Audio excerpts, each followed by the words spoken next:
بالعادة البشرية لما بتبني وبتخلص وبترتاح فبتروح للراحة، فبيكون هذا إيذان بسقوط الدولة والمشروع، لأنه بيكون الحماس هذا وقف. فنحن محتاجين شغل 24 ساعة، محتاجين نشمر وننزل على الفلاحة يعني.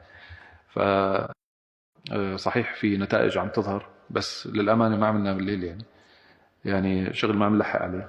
والأحداث بفضل الله عز وجل يعني الناس ما عم تلحق تتحدث عن الحدث، بيكون إجا اللي بعده، بيكون إجا اللي بعده، وهكذا. في وسائل الإعلام تواصلت معنا بتقول يعني اصبروا علينا شوي لبين ما نسوي لنا شوية يعني تحليل للحدث اللي عملتوه لحتى.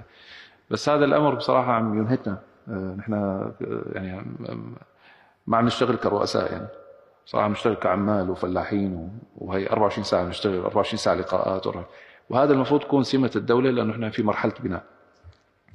بالعادة البشرية لما بتبني وبتخلص وبترتاح فبتروح للراحة، فبيكون هذا إيذان بسقوط الدولة والمشروع، لأنه بيكون الحماس هذا وقف. فنحن محتاجين شغل 24 ساعة، محتاجين نشمر وننزل على الفلاحة يعني.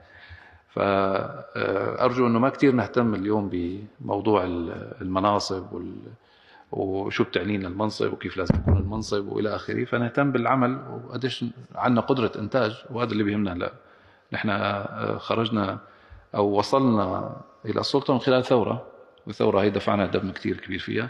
فنحن مو ناس اللي متعودين نقعد بقصور فارهة، ولا متعودين نقعد بهي. فالمركوب شو ما كان يكون أخي بنركب ما في مشكلة، وين ما كنا قاعدين نشتغل، مكتب برا بالشارع بكذا.